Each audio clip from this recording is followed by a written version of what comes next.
introduce myself. If you don't know me yet, I'm Salah Al-Mukammal.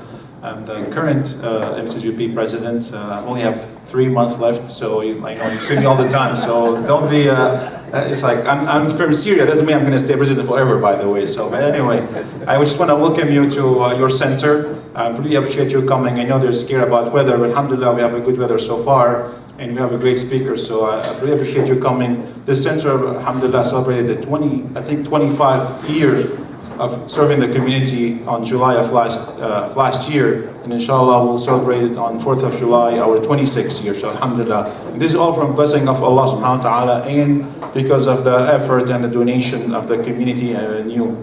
So I don't want to take too long. I'm always giving only 5 minutes, but I will speak later when it's about time to collect money. But I'm just gonna introduce our guest, Dr. Seyyed Hossein Nasr, to MCGP in Pittsburgh. He's a professor of Islamic study at George Washington University. He's a leading scholar of Islam. He has written more than 50 books, have written more than 500 articles, mashallah, and he gave hundreds of talks on Islam and Islamic spirituality, and a lot of talk about Islamic intellectual tradition. And his books have been translated to many languages. So alhamdulillah, we're blessed of having him.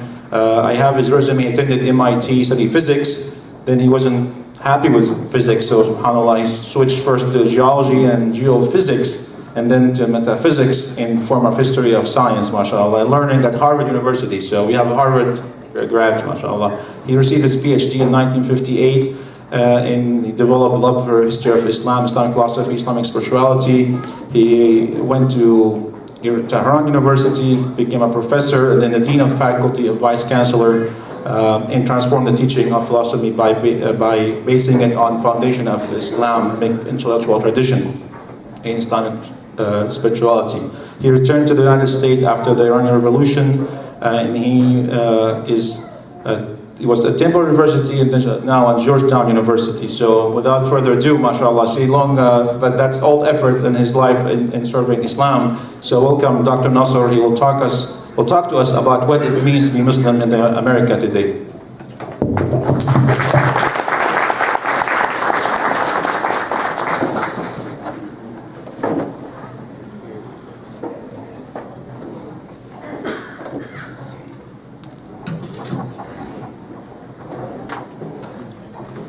Bismillah ar-Rahman ar-Rahim.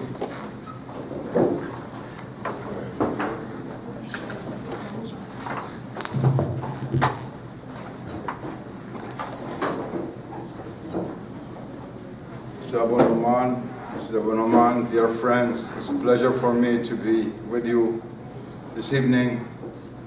I have not visited Pittsburgh for many years. The last time was when I gave a talk at the university here. And I see that at least in one part of the world, the amount of smog is decreasing and the city is becoming more and more livable. I remember as a student at MIT when in the 1950s, we used to come play sports with the universities here. You could hardly walk in the streets. And I have these memories of these dark avenues next to the river, and the river colored black water, which I've never seen before. MashaAllah, at least in the world, which is collapsing because of the pressure of pollution and industrial waste and environmental destruction of the worst kind. Your city is an exception. Also, it's wonderful to see that you have an Islamic center here. I visited the city at a time when there were no more than 20 Muslims here living in the city, and now, mashallah, you have a center which is prospering, and may Allah Ta'ala provide help for it. I am not a fundraiser. I cannot raise a penny for anything, but I just want to remind you at the very beginning of the importance of nafaqah, of charity, of help, that is so crucial for the persistence and subsistence of any community, especially the Islamic community, in a land which is not Islamic, which is not Dar al-Islam, and where the community has been implanted recently. Let me begin exactly with this issue. You're all in America now, and each society has its own dynamics. The so-called melting pot, which is the United States, which in fact nothing ever melts really, but it's called the melting pot, came into being, in fact, mostly through For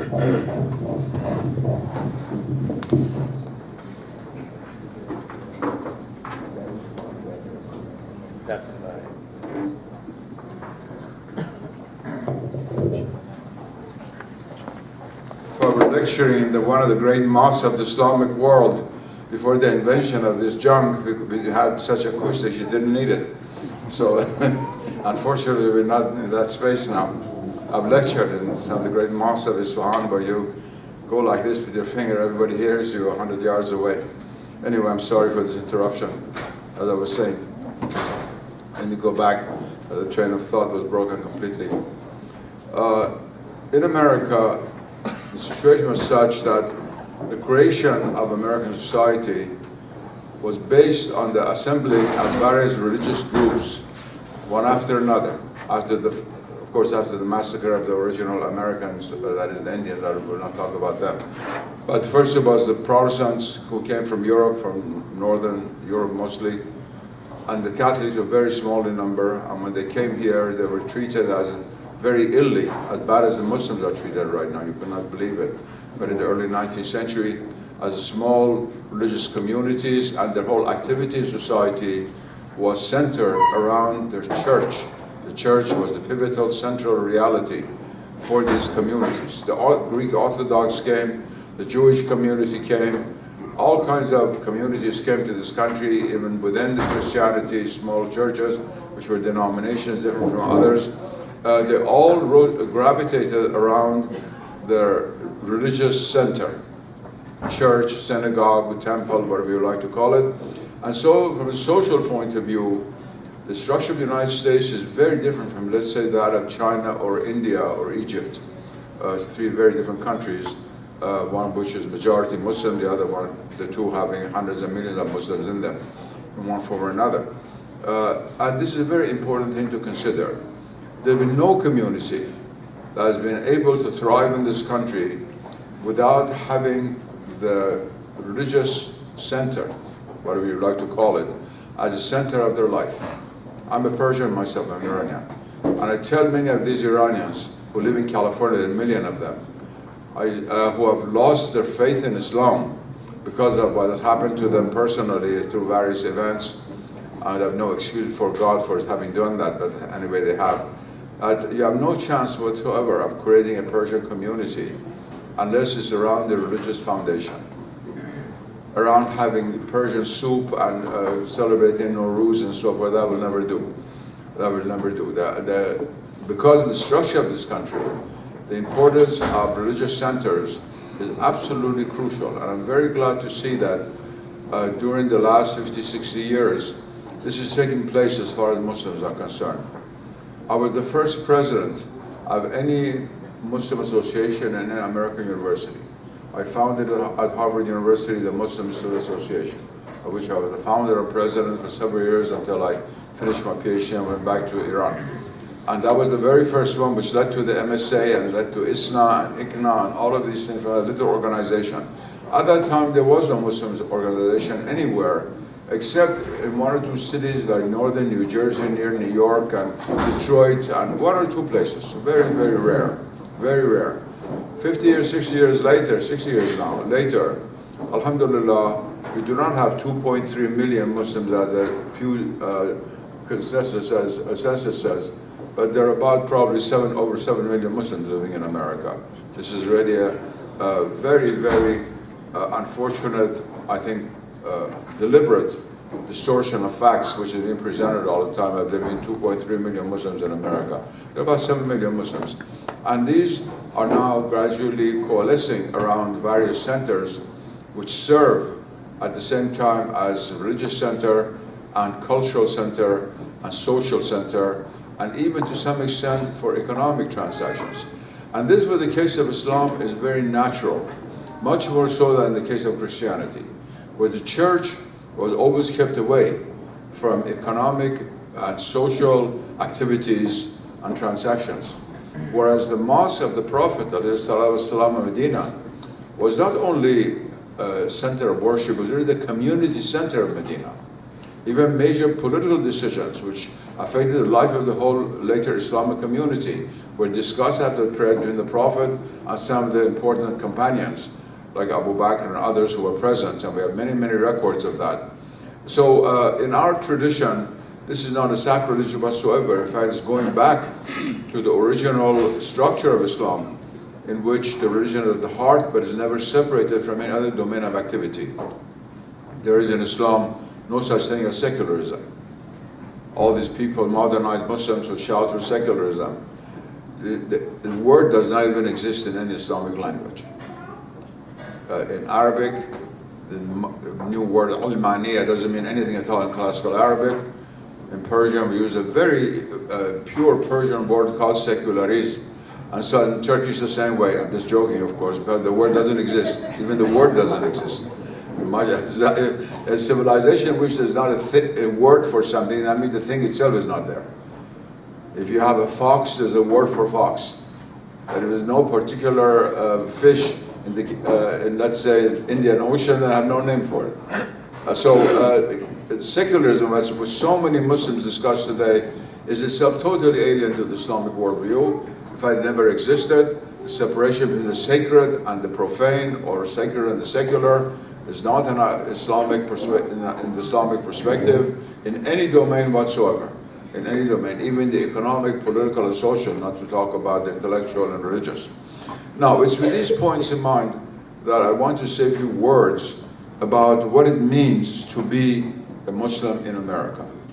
I made these comments because I think it's very important, especially for the intelligentsia of our community, to understand the dynamics of the community in which, by the hands of providence, by the will of Allah Ta'ala, they happen to be placed. Just let me give you two examples. Most of you, I can see from your faces, come from the subcontinent of India. In subcontinent of India, if you take Pakistan, India, Bangladesh, and Nepal, and Sri Lanka all together, the whole of the greater India, has a very large Muslim population, probably about 500 million. The largest Islamic population in the world ethnically are South Indian Muslims. There's no doubt about that. But still the majority is not Muslim, it's Hindu. And Islam came into this part of the world as a minority religion, and although it ruled for over 800 years, from the Delhi Sultanate all the way to the British conquest of India, and even before the Delhi Sultanate, 700 years, nevertheless, it was never the majority religion. And China the same way. Another great civilization of Asia, where Islam began, the first century, before India. The very first sailors who landed in Nanking was the very first century, in fact, the generation of the Prophet, ﷺ. And the oldest mosque in China is older than the oldest mosque in India, which nobody really knows. But it never spread much as in India, but nevertheless it spread enough to have had a continuous presence. And there are not 25 million Chinese Muslims, there are over 100 million Chinese Muslims. This census, the numbers are totally false, they're falsified. I always say this and repeat this because you need to have a consciousness of that. I'll tell you a personal anecdote. My father's brother, my uncle, was also the first Iran ambassador to Pakistan, was ambassador to China at the time of Sun Yat-sen and Chiang Kai-shek, 1920s. And Sun Yat-sen, the father of modern China, told him there are 22 million Muslims in China. I was brought up with this number in my mind in Tehran 70 years ago. And now they still say there are 22 million, where the population of China has gone from 350 million to 1,400 million. And if there's one thing in the world in which Muslims are not behind is in reproduction of children. So obviously, statistics cannot be correct in any way whatsoever. And so there's a very large Chinese Islamic presence. And those two great civilizations provide a very, very good example for us, not because we are in the same situation, but in a comparative way. They provide very, very deep lessons for us. For example, both of these civilizations, the majority civilization, that is the Confucian, Taoist, Chinese civilization, and the Hindu, to some extent, but the remain of Buddhism, essentially Hindu civilization in India, they were religious civilizations. They were not secular. They were not Muslim, but they were religious.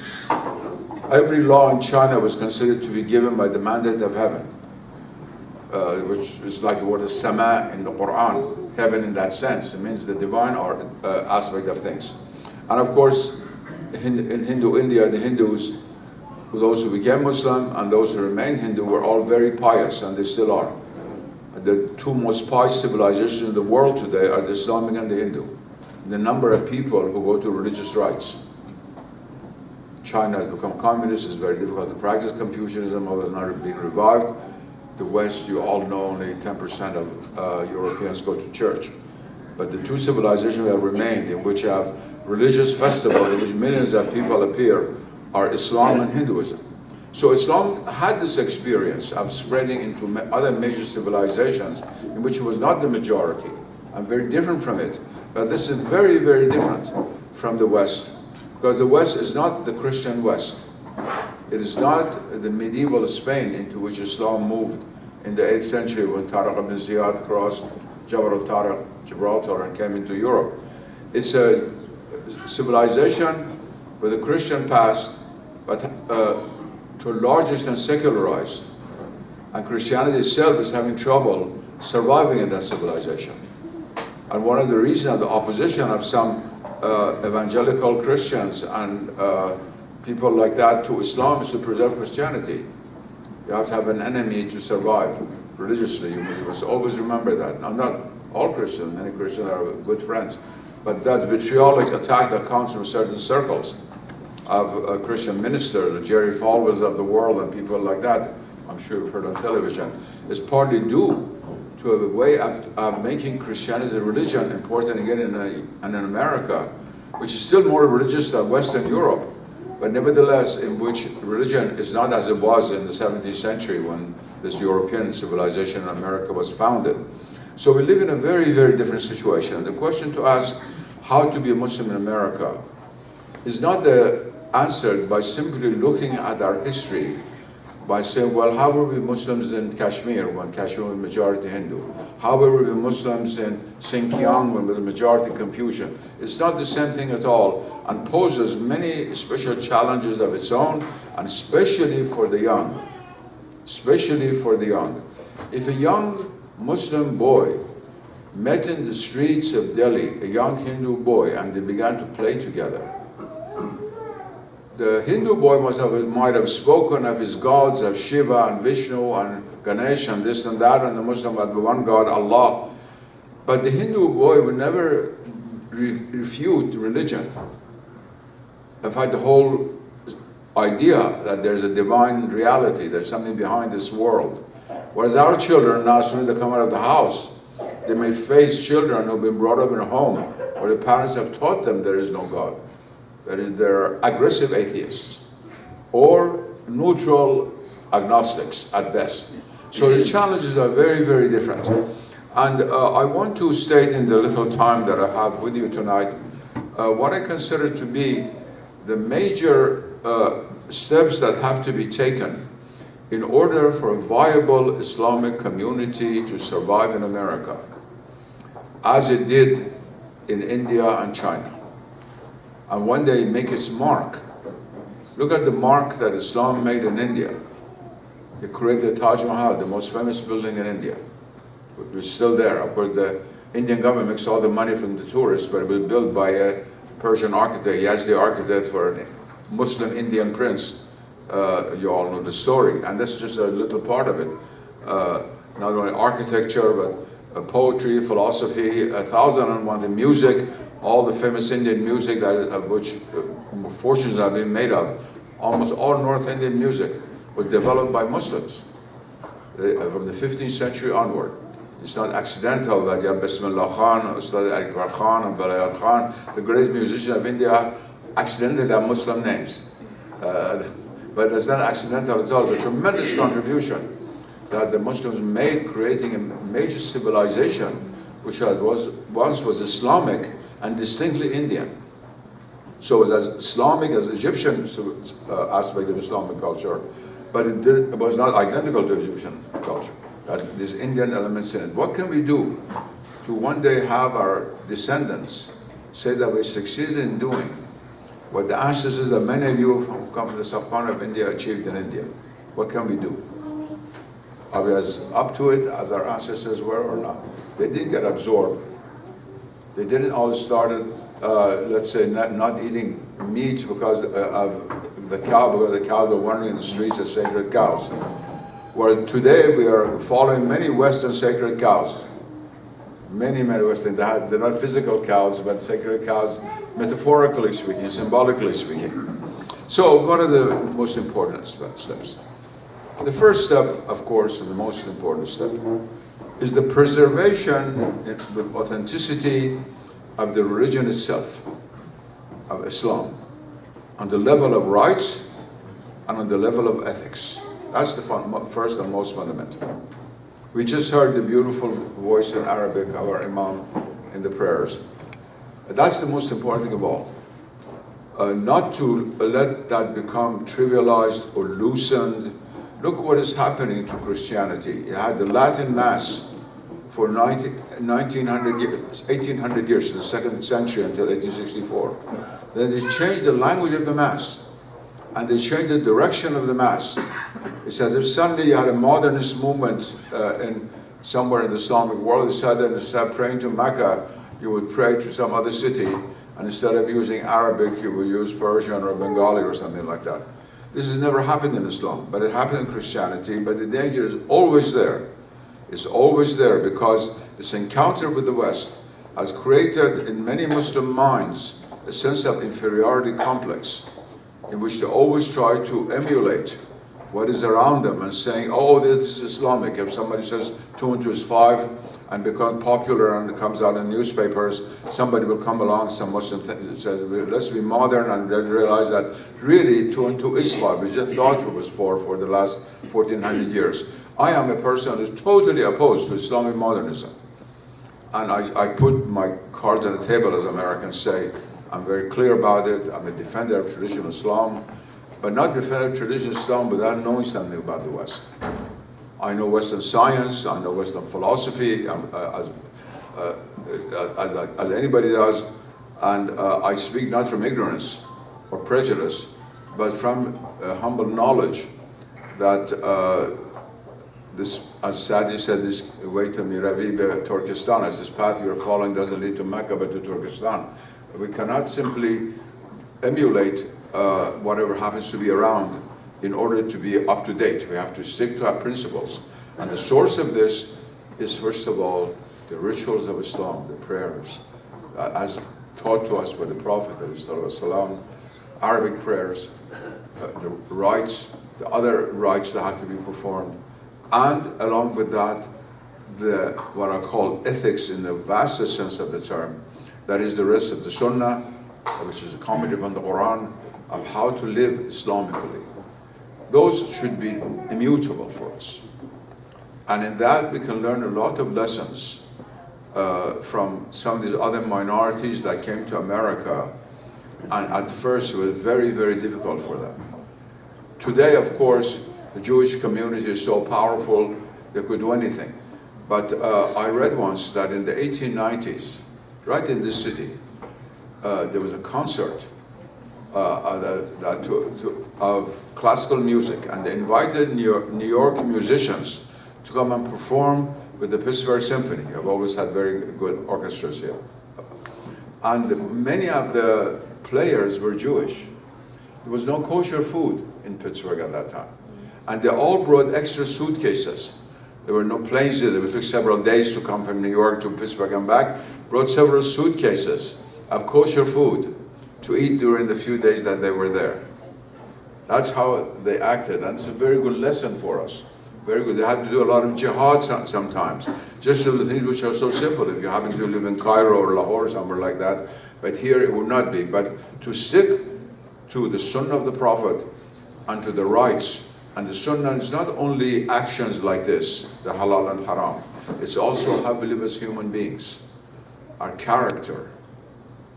The Quran says that the Prophet has khuluqun azim. He has a great character that God bestowed upon him. A great character. To emulate his character. These are absolutes. They don't have anything to do with the United States or Mecca or Saudi Arabia or Malaysia or anywhere else. We have to cling to that if you're going to sing the roots of Islam in this new soil where we happen to be living now, and we're bringing up our family. Then, secondly, the step that has to be taken is even more difficult. More difficult, and about which our thinkers in this country have done little to really clarify. Let me put it this way. There's been no religion that has survived in human history, in any society, without developing its own culture. You know, many Pakistanis, quite rightly, in a certain way, think that to be a Muslim is to eat curry. If in Iran we don't eat curry because it's dry and not humid, they think we're not good Muslims. I've had make jokes with my Pakistani and Indian friends about this all the time. But they identify a particular culture with their religion, and that's completely normal. Everybody's not a theologian or alim or philosopher to see the pure abstract truths of the religion. Religion is always enmeshed in culture, in what we do as human beings. The literature we read, the food we eat, the dress we wear, and so forth, and. If you look at the history of Islam, you will see again that these universal principles of Islam, on two levels, is absolute. On the one hand, La ilaha illallah Muhammadun Rasulullah, which contains the whole truth, all of philosophy, all of metaphysics, all of ilm. And on the other hand, the Sharia, the practice of the Sharia. That's uniform whether in Jakarta or in some city in Morocco, in Rabat. However, there are always local variations on the level of culture.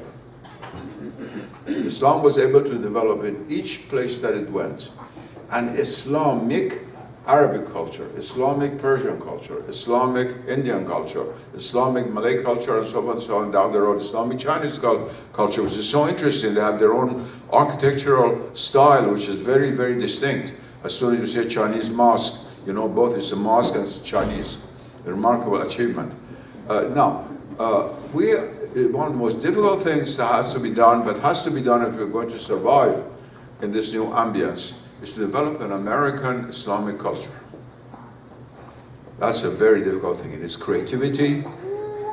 The first step depends on faith, and of course the blessing of Allah Ta'ala for us to be good Muslims and say our prayers and preserve the Quran. But in the creative sense, the second step is more difficult. Let me give you some examples. Again, let's go back to Judaism. In the Middle Ages, the Jews were very close to Muslims in Spain. Most of the great thinkers knew Arabic. Maimonides wrote his book, the most important book of Jewish thought is in Arabic. Dalail al-Hayrin in Arabic. Guide for the Perplexed, which exists in English. And later on, he wrote it in Hebrew. He first wrote it in Arabic. And there was a Jewish Arabic culture in Spain. If you ever go to the synagogue of Toledo, it looks both like a mosque and it's a synagogue. They developed their own, in a sense, distinct Jewish culture, but within Islamic culture. So the synagogues do not look like the synagogues on Fifth Avenue in New York. You could tell you're an Islamic civilization, but it's all distinctly Jewish. Then they came to the middle of Europe. For a long time they were in the ghetto. And so their whole culture was completely cut off from the mainstream of European culture. Then, from the 19th century, when they came out of the ghetto in one way or another, so many of them tried to join the mainstream of European culture. The great French writer Marcel Proust, one of the greatest writers of the French language, he was a Jew. But if you did not know he was a Jew, you wouldn't know from his books. His book, À la recherche du temps perdu, In Search of Lost Time, in French, some people say is the greatest work of the French prose ever written. And it's a very, very important book. There's no sign that he was a Jew. So some of them tried to just swim and immerse themselves in Western culture. It's like these Muslim rappers, for example, that they're Muslims and they say things, but the music is rap music, is not part of Islamic art. And they've not done nothing to change it and transform it. Excuse me. There are many people like that, but at the same time, the Jews try to develop then gradually a European Jewish culture outside of the ghetto, so it would be recognized. Of course, the Christian were not going to participate in it, but it would be recognized and accepted. I don't want to take your time here, but we have a lot of lessons to learn from the Jewish minority in Europe and America. And I hope the Muslim community does not one day face the Holocaust like they did. But they are very important lessons to draw, very, very important lessons for us to draw. You have, for example, a famous, for the first time, Jewish composers who composed in the mainstream of European music, like Mendelssohn. But then instead of writing a mass, he wrote Elijah, that is based on Jewish sacred history. Whereas all great Western Christian composers wrote a mass. Bach, Beethoven, Brahms, and so forth and so on. He didn't write a mass, but he wrote Elijah, which means Jewish culture was trying to define a kind of European culture for itself. And they succeeded doing it in the 20th century. You all know very well that when there are elements in American society which are distinctly Jewish, but they're American Jewish. They don't work for the Iranian Jews or the oldest Jewish community in the world, probably, near Isfahan, freed by Cyrus the Great when he freed them from captivity 6th century BC. It doesn't look a lot like that. It's American, but it's also Jewish. So we have examples of this, and it's a very difficult thing to do, very, very difficult. And it has to be done in the field of art, of literature, of all kinds of different things. Now, I don't have time here to talk about everything, but I want to say a word about art. In every religion, the deepest truths of the religion reach the general public, the masses, through some form of art. How many people are able to understand the metaphysical and theological meaning of Islam or Christianity? Very few. But when you hear the tilawah of the Quran, which is the highest form of art in Islam, that is, the recitation of the Quran is the highest sonoral art. Something of the deepest aspect of Islam penetrates into your soul through this art.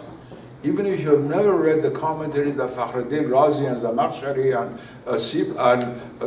Tabari and so on, you're not a Quranic scholar. But the very heart of the Quranic message penetrates into you. This is the greatness of art, that it enables the deepest truths to penetrate into the hearts and souls of the largest number.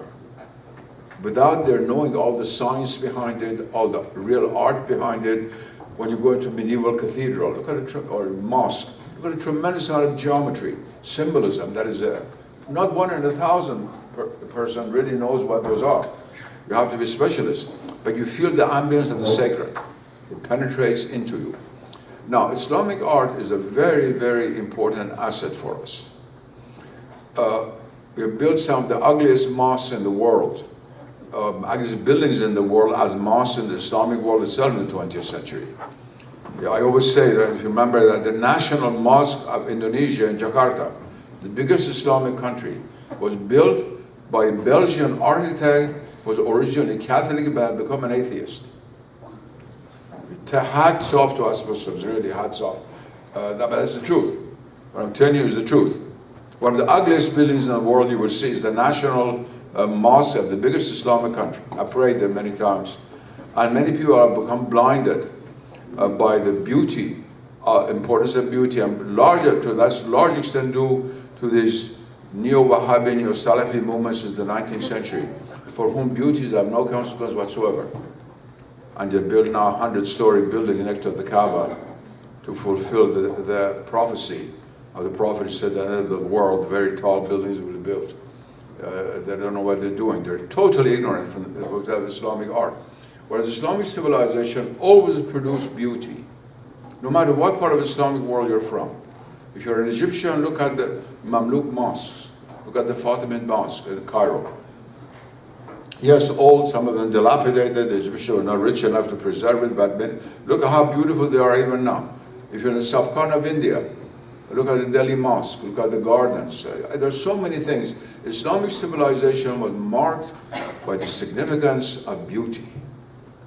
The Prophet's hadith was always remembered, Allahu jami'un yuhibbu jamal. That is, God is beautiful and He loves beauty. And we are now, unfortunately, living in a time in Islamic civilization in which people cannot even tell the difference in beauty and ugliness.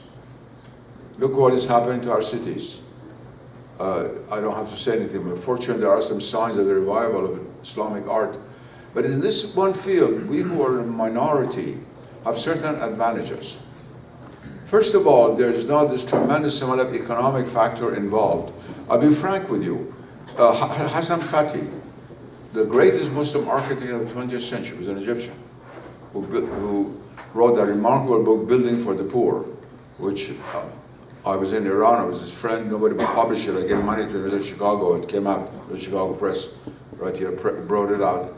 He created some most beautiful building of traditional architecture, right along the Nile, south of Cairo. The Egyptian Ministry of Building and so forth, construction, refused to have anyone go live in it, because they couldn't make enough money from stealing from these buildings were done cheaply. That it was much less money that was spent on all these beehives that make apartment houses for the poor that built around Cairo. Millions and millions were stolen. There wasn't any money to steal. And so Hassan Fatih remained persona non grata in Egypt practically until people brought out his book. And they realized what a great architect he was outside, and gradually his stature began to rise in Egypt. We've done unbelievably evil things in the Islamic world during the last century in what we consider to have nothing to do with religion. It's just luxury. Beauty is not luxury. Beauty is as necessary for the soul as the air that we breathe is for our body. Now we have this advantage. First of all, there's not that economic pressure that there is within the Islamic world. That if you want to build a new town outside of Lahore, somebody comes and says you have to pay 10% bribe to do this, 20% to do this, you have to get money here and so forth, and so on. And so you have to do the things the most expensive, not cheapest, and usually the most expensive is not the most beautiful. It's usually shoddy, pseudo-Western emulation. That's what we do. Can you imagine, I mean, I really, this gets me angry because I've been working on it for so many years. I was once sitting in my office, and one of the great German architects, the founder of the Bauhaus, called me up. He said, "Can I see you?" I said, "Yes." I went there to his office. He said, "Look, we've been asked by the Iraqi government to build the new University of Baghdad. And it has a mosque in it. What do you do in a mosque?" I mean, can you imagine commissioning someone to build a building who doesn't even know what you do in that building? That's what we've done over and over again. Le Corbusier built the University of Karachi, most famous French architect of the 20th century, who said architecture is a machine to live in. Totally opposed to our perspectives on architecture. And when the little mosque was finished, the Qibla was in 180 degrees in the opposite direction. They didn't know what the Qibla was, so they had to tear that wall down. I know a good friend of the Vice Chancellor of the University of Karachi. He was so angry about it. I said, "It's your fault. Why did you give this to Le Corbusier? But this is terrible. It's like trying to have some hamburger joint in Pittsburgh, make halwa for your grandmother's funeral." I mean, can you imagine what it comes out like? We've done so much stupidity, but we who are minorities in this country have the advantage of not having this economic pressure that exists to steal, to make it very clear language, to do bakshish and collect money and so on and so on, to prevent many forms of art from flowering. There's still a great deal of taste, a great deal of capability among young Muslims. There is that suddenly the Muslims changed their whole nature. The people who built the Taj Mahal disappeared, and another race came that now is building this nonsense, like the Faisal Mosque in Islamabad that looks like 4 missiles going into the air, will take off any minute. I mean, compare the two together. It's not that race has changed. It's the cultural conditions, and we have a great advantage that of not being forced by these external elements. I don't have time here to waste your time to tell you that some of the unbelievable stories in the Islamic world in these matters that have gone on, you would not believe it. But alhamdulillah, we don't have to do with that. So we have more freedom. We have more freedom. We have no excuse, absolutely no excuse, to build mosques here which have no element of Islamic art in them, which could be a factory and just pray in. And the excuse given by some that, oh, you can pray anywhere, even on a sidewalk, that's not sufficient. That's absolutely not sufficient. You can pray on the sidewalk because another force made you have iman enough to pray on the sidewalk now, when you have no other way to go. But Islamic civilization did not spend all this effort to create this great art, from the beautiful Sakhra Mosque in Jerusalem, where the Prophet ﷺ won his nocturnal ascent, the Miraj, built in the 1st century of Islam, to the Umayyad Mosque in Damascus, to the one in Aleppo, which is now half destroyed by guns, one of the great tragedies for Islamic art that nobody even talks about. All of these unbelievable buildings, the architecture for which Islamic civilization is so well known, was not accidental. So art is very, very important as part of this creating an ambience in this country, an Islamic ambience, especially in a secularized world. 500 years ago, if a Muslim came out of Delhi and went to, let's say, Madura, somewhere in the south, which is all Hindu, the Hindu buildings were all so beautiful, they were not ugly. Whereas today we live in a world of ugliness. And we have to be able to preserve our art and in our home. That's very, very important for children, to breathe in an Islamic ambience. It's almost as important for a child to tell him not to lie or how to make his ablutions if he's 10 years old, 11 years old and beginning to reach the age, as to have him experience the presence of Islamic art. Beautiful calligraphy, beautiful designs, textile. There are all things we can do. We don't have to be millionaires. We don't have to be millionaires. We have to overcome this terrible disease that exists in the Islamic world, in which the rich, if you go to a house of a rich Saudi, right down in Jeddah, except for Sheikh Yamani and one or two people have great taste in art, but most of the others, the only thing Islamic are Persian carpets. This is all third-rate European art, not even first-rate. Especially, I always judge the Louis XVI furniture, which is sold on Edgware Road for the rich Saudis, all gilded and golden and things like that. Little angels coming out will all have high cholesterol and need to lose weight. Muslim homes are full of these things. They have these frames, all golden frames, and so much against the spirit of Islam, against that, both the simplicity and austerity that Islamic art always combined with profusion and barakah and beauty. I mean, the prototype is the Shalimar Garden in Lahore. The plant is profusion of beautiful plants, but there's a very strict geometry, which brings it down to a kind of simplicity of forms. And this is the genius of Islamic art. And we can do it. One of the conditions for Islam to survive in America is to be able to create an artistic ambience for itself, for its children. So Islam is a reality, not just an abstraction. My mother and father taught me, as soon as I come out, this world negates everything for which it stands. The visual is very, very important, especially for the young. And it's not only the eye, it's also the ear. To hear not only the chanting of the Quran, which is the supreme form of sonaural art, but the children have to listen to music and so forth. To listen to music of Islamic people.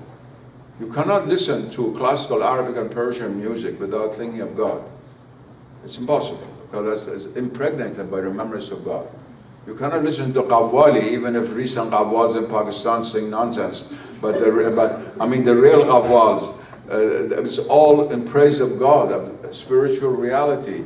Many of you have heard Qawwali. I've attended Qawwali sessions in Karachi when I was young, from 7 o'clock at night to 5 o'clock in the morning, with Sheikh Taji and those great Sufi masters who lived at the time in Pakistan. I have a very good love for Qawwali, one of the great forms of Islamic art. But we have so many diverse musical traditions which are authentic. And rather than having the ear of our children be filled all the time with noise which calls itself music, and which reverberates negatively in the soul, to bring this kind of art also, so both through the ear and through the eye. Anyway, Then, because my time is running out, I have to be quick. We come to another very important field. Again, in order for us to survive as Muslims in America or any society similar to it, we must have an Islamic intellectual life. You cannot surrender the intelligence with the pretension that you're pious on the level of actions. Wrong thoughts finally lead to wrong deeds. The shaitan penetrates, as the Quran says, through our thoughts and through our mind, not through our body. Our actions are always a consequence of our thoughts. How we think, we act. Now, again, Islam is one of the civilizations that produce some of the greatest works of thought. I'm both a philosopher and a humble scholar of Islamic science. That's my field. For 700 years, Islamic civilization produced more science than any civilization in the world. And I'm totally opposed to this idea that we have fallen behind, that we have to catch up with the West and things like that. I will not go into that now. It's like chariots running very fast towards the Grand Canyon. The first one that's ahead is going to fall down. And we're worrying why we haven't caught up with the first chariot. I don't believe that at all. The situation is much more profound than that. We have our own intellectual tradition, which when the West came as a colonial power to the Islamic world, the first thing it did, besides military garrisons and so forth, was to challenge the intellectual tradition. Not only of Islam, but also Hinduism and Buddhism, other religions. To train a number of people, as Lord Macaulay wrote to Queen Victoria, I think it was, that we need Indians who think like us and write like us and act like us, but have brown skin. And they succeeded. Both Hindu and Muslim, and that's the only subcontinent all over the Islamic world. That is, from the 19th century, gradually developed these people who were called thinkers, but they were not Islamic thinkers. So we developed gradually a situation in which we either had Muslims who didn't think, or thinkers who were not Muslims, in the real sense, with a few exceptions in between. Alhamdulillah, there are a few exceptions in between, I must say 100%. But what we need today is a vibrant and living Islamic intellectual tradition. In a society which, despite its heathenism, bases itself so much on knowledge, on science, and so forth and so on. And the whole story of Islamic science and modern science and so forth is a very, very long one. But this whole intellectual attitude involves very, very much being able to face the challenges which the Islamic community faces in America intellectually and not only emotionally. And these challenges go all the way from what is called now the new sexuality in America, that homosexuality and same-sex marriage and things like that, all the way from there to philosophical atheism, which is becoming popular in this country and very common in Europe, especially England. I always say, joking, I said, England's main export now is atheism. Dawkins and people like that, that's what they export to the world. That's the main English export. In this situation, we need to have our own intellectual response. It's not enough to say that this is against the Sharia, yes. But you have to have a philosophical, intellectual reasoning behind it. Otherwise, few people of faith will say yes, but a lot of people will say no. And they will not understand why Islam holds certain positions. We are living in very, very challenging times. And among these, perhaps most trying for the Islamic world itself, which the Islamic community in America can play a very important role in overcoming, is the disease of scientism. I call it the disease of scientism, which cut across all political structures, from the monarchy of Saudi Arabia to the Islamic Republic of Iran to the Tunisian Democratic Republic, and it has nothing to do with the form of government. There is a sense, unfortunately, not widespread, fortunately not everybody, but the general sense that really what we worship is modern science. And we worship God because modern science confirms God or something like that. And all these scientific commentaries from the Quran, Tafsir al-Ilmi, which go back to the 19th century, to al-Iskandarani and Seyyed Ahmad Khan and people like that, which we read now, it's like a joke. It's like comic books. But they played a very important role in trying to really make the truth of Islam subservient to modern science. That is to try to prove that the Quran is true because it's confirming some law of quantum mechanics or something like that. I'm sure all of you have come across this. This is very, very prevalent. And it's the worst kind of sin, intellectual sin you can imagine. You should say, this science is true because it comes from the truth that God has given us. Not the truth that God has given us is true because the science confirms it. If that is the case, then the ultimate God is the science, not Allah Ta'ala, astaghfirullah. And we're blindly following this so much, and people think this will bring about great science. It doesn't. Yeah, it doesn't at all. It has not brought about great Islamic scientists. We have very few scientists. Because we're never going to produce scientists seriously unless either our civilization dies and become a part of Western civilization and produce Western scientists, or unless we keep alive and produce scientists or Muslim scientists who are able then to do science seriously but within the matrix of the Islamic world, what Islam did centuries ago. If we're going to have another Al-Biruni or Ibn Sina or people like that, these people were Muslims. But Abdul Salam was a good friend of mine, Pakistani, won the Nobel Prize in physics. We're very good friends. We had long arguments together. When I was president of the university, I invited him to Tehran, and we had a very big reception for him. And he and I had severe arguments about this. And he kept saying, physics is physics. No, physics is not physics. Every science is based on certain premises. A science which is based on the forgetfulness of God, in which the divine principle is irrelevant, in which you can be a devout Catholic and win the Nobel Prize in physics, you can be an atheist and win the Nobel Prize in physics. Religion is irrelevant to it. Islam cannot accept that. Islam cannot accept the worldview from which God is absent or is irrelevant. And say, oh, but now everybody wants to gain power in the Islamic world, and therefore they aggrandize this. I'm critical, first of all, of my own country. Iran is now the #1 country in the Islamic world in technology and modern science. It's unbelievable what they do. And I'm partly responsible because of the president of the university which grew into this. Iran's leading scientific university for years. I was trying to Islamicize the university until I felt sick and I had to resign because of a heart problem that I developed. But there in Iran, the Islamic Republic of Iran, which always speaks about Islam, what is really a source of pride is not the faith of people, is these young scientists. Because of the love for power.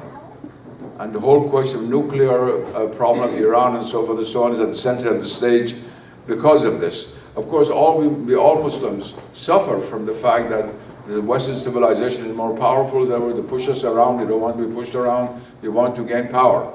And we're faced at the horn of this dilemma, very profound dilemma, which was already pointed out 2 centuries ago by the great German philosopher and poet who was very much interested in Islam, Goethe, in Faust, where Faust finds he sells his soul to the devil to gain power over nature, which is really the myth of modern man. And we're stuck at this. At least let's recognize it.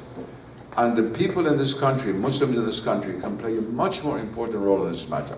Because in the middle of this scientific technological society, and if you're in Isfahan or Lahore, you don't feel it that much. And there's all the tremendous debate that's going on in the Western world, and this issue of the relation between religion and science and so forth and so on in the deepest sense, where Islam is known for its absence. I'm an old man now, so God will take me away, inshallah, not for too long in the future. And I've trained many, many students, but when I close my eye, who's going to be able to debate on that level with the Western intelligentsia about the Islamic view of science? We need people, we need voices, and we need to revive the consciousness of younger Muslim generation throughout the Islamic world in this, and Muslims living in America can play a very, very, very important role. Now, my time is up. I just want to mention 2 other points. 60 years ago, 50, 60 years ago, there are very few American universities which taught Islamic studies. Harvard, Princeton, Yale and Harvard had a chair of Arabic going back to the 17th century, but that was the Old Testament studies for study of Semitic languages, but Islam. And then graduates of Chicago, Berkeley, University of Texas. I won't go over the history. There were no more than 10 universities. Today, we have about 400 universities and colleges in which Islamic studies is taught. Much of it caused by 9/11 and the problems that accrued from that. And there's a great deal of interest in Islamic studies. It's very, very important for Muslims living in America to be able to teach Islam themselves. It's going to be a very difficult task. But again, hats off really. Hats off, I always say this, to the Jewish community in this sense. When I was a student at Harvard, except for one or two professors of Old Testament Jewish studies who were Jewish, the rest were all Christians. At Harvard itself, at Yale, all of these old chairs. Now, except for Seton Hall, and that may have changed in the last couple of years, which is a Catholic University in New Jersey, every single position of Jewish studies in America is taught by Jews. A country where you're not supposed to announce the religion when you have a new position. But it's understood. It's understood.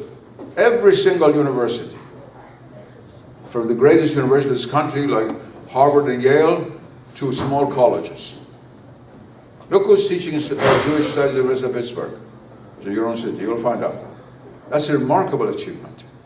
When the Jews first migrated to this country, during the Second World War, with the atrocities of Hitler and so forth, just before the Second World War, there were very few Jewish scholars like this. There were rabbis, of course. But every Jewish family made the sacrifice of saying, all right, one of you becomes, about three sons, one becomes a doctor, one becomes a lawyer, but the third one to go into Islamic studies. And within 50 years, they took over the whole field.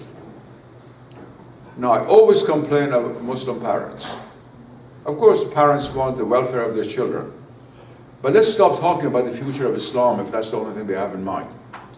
I've had so many students who've changed their field from pre-med to Islamic studies because they came into one of my classes and received a telephone call 2 days later from the father. Oh, please, Dr. Nas, my wife has just fainted in the kitchen because her son is not going to become a doctor. Do something. You know? This is total nonsense in which we live, in which we have so many wonderful doctors. We're taking over half the medicine in this country, especially Iranis and Pakistanis, but also some other nationalities. I mean, Washington already, these two nationalities have about half the doctors. They're catching up with the Jewish community, which has so many wonderful doctors. But we need to have Islamic scholars or Muslims. And if no family is willing to sacrifice that their son would only make $90,000 a month, a year, instead of $900,000 of becoming a doctor, then why talk about it? Let's not be hypocrites. Let us be hypocrites. I speak here from emotions because I've been in this field. I've trained over 40 PhDs in the last, since I came to America, are becoming professors. Soon we're going to take over, inshallah. I didn't have a big voice in Islamic studies. But it cannot be a one or two man effort. It has the whole community has to support it. Has to support it. And if we don't do it, our own children have to learn Islam from people who are not Muslims. How many of you have children who have gone to college and for the first time taken a course on Islam and written back to their parents that why did you teach us this, why did you teach us that, why did you do this, why did you do that? It's a very, very important issue. If you're going to survive as a community in America, if not 100%, but predominantly, we should be actually the teachers of Islamic studies in American universities and colleges. It is that field that trains everybody, that determines the vision of Islam and the image of Islam in the West. It is that. As long as we are what we are, we're not going to succeed. All right, we take over the American Medical Association, alhamdulillah. But that's not going to do anything for the sake of Islam. That's not going to do anything whatsoever. We must be able to sacrifice because it means financially sacrifice. We have so many gifted young boys and girls. We know that if they become a successful surgeon, as I said, they'll make $1 million a year. If they become a very high-level professor, they make $120,000, $130,000 a year. It's a very big difference, very big difference. But we have to do that. The parents have to do that. And there are a lot of young Muslims who are extremely interested, much more than the parents were. I mean, in America, in Islamic studies. The parents already came from the Islamic world. There was no danger of their faith being broken because they learned it from their father or at school in Lahore or someplace. The children know the dangers that they face, and many of them go to the very edge of nihilism, loss of faith, confusion. I'm sure many of you had children, or you will have in the future, who are intellectually confused about these matters, and the danger of them losing their faith. As simple as that. And it's so important, so important, that the parents see this, and the people in charge in this country, older people, allow these children to enter the field of Islamic studies and the field of humanities, and all of the humanities. 90% of all Muslim students who are intelligent are forced by the parents to become doctors or engineers. Now Muslims are discovering that in America law is also important. So now law is entering in. At first, so what is law? Engineer or doctor? If you have a beautiful daughter and somebody wants to marry her in Lahore, immediately the father will say, are you a doctor or engineer? Otherwise, go home. I'm not giving my daughter. You know what I mean? Let's talk about Iran, so I don't want to just talk about Lahore. But my own country, it's all over the Islamic world. Arabs are the same. Now, we have to overcome this. We have to be able to take over the field of Islamic studies, and we have to enter the field of special religious studies. We have to have Muslims who know Christianity, who know Judaism, who know Hinduism, who are able to have discourse with them. We didn't need that. In his country, Iraq, there were 1 million Christians before the tragedy of the invasion of Iraq by the United States. Most of them have left, have been killed, or there's 60,000 left. There were 1 million of them. The Muslims, some of them knew them as neighbors, friends, but there was no theological interaction. There was no need.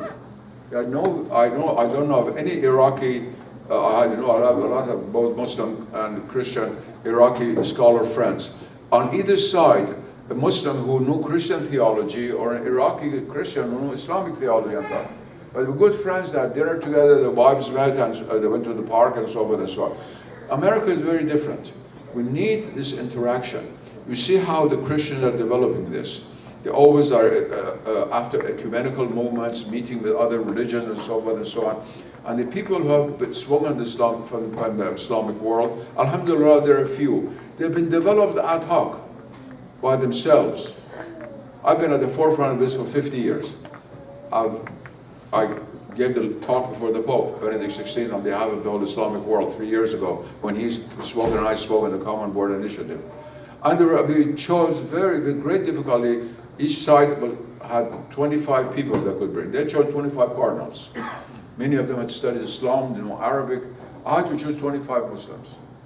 And it was not easy. One from Jordan, one from Egypt, here and there, and some European Muslims, fortunately. They had, that was a great help. Some of them knew Christianity, some of them knew Latin. We had to deal on a high level.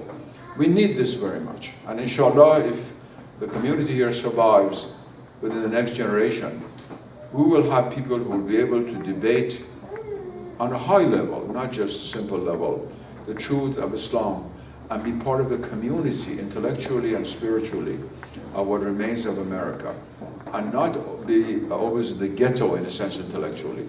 The day has to finish, where except for the field of medicine, we're in a ghetto in all intellectual efforts. We have just a few people here and there, where our voices are never heard, artistically, poetically, musically, philosophically. We just go down the list in every way. And inshallah, with the help of every community, no matter how small or how big in America, this will come about. I pray to Allah Ta'ala for your well-being, for your welfare, and inshallah this community belonging to a city which has always been a major center, both intellectual and artistic, at this part of the United States, that you will prosper, and in the eyes of Allah Ta'ala you will do what He wills you to do. Alhamdulillah.